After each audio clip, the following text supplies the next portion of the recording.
ഈശോമിശിഹായ്ക്കും സ്തുതിയായിരിക്കട്ടെ. ഹൃദയപൂർവ്വം ദൈവത്തോടുള്ള നമ്മുടെ പ്രാർത്ഥന എന്താണ്? എല്ലാ വേദനകളിൽ നിന്നും ഞെരുക്കങ്ങളിൽ നിന്നും നമ്മെ വീണ്ടെടുക്കണമെന്നും മോചിപ്പിക്കണമെന്നും സഹായിക്കണമെന്നും വിജയം നൽകണമെന്നും എന്നൊക്കെയല്ലേ? ഇത് തന്നെയാണ് ഒന്ന് രാജാക്കന്മാരുടെ പുസ്തകത്തിൽ 8-ാം അധ്യായം 45-ാം വചനത്തിൽ നമ്മൾ കാണുന്നത്.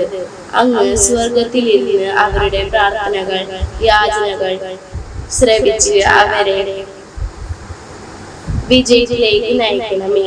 തീർച്ചയായും ദൈവം നമ്മിൽ എപ്പോഴും നന്മ മാത്രം പ്രതീക്ഷിക്കുന്ന ഒരുവനാണ് എന്ന് നിസ്സംശയം, ഒരു സംശയത്തിന്റെ പൊടി പോലും ഇല്ലാതെ നമുക്ക് ഉറപ്പിക്കാനാവുന്ന കാര്യമാണ്. കാരണം അത് സത്യമാണ്.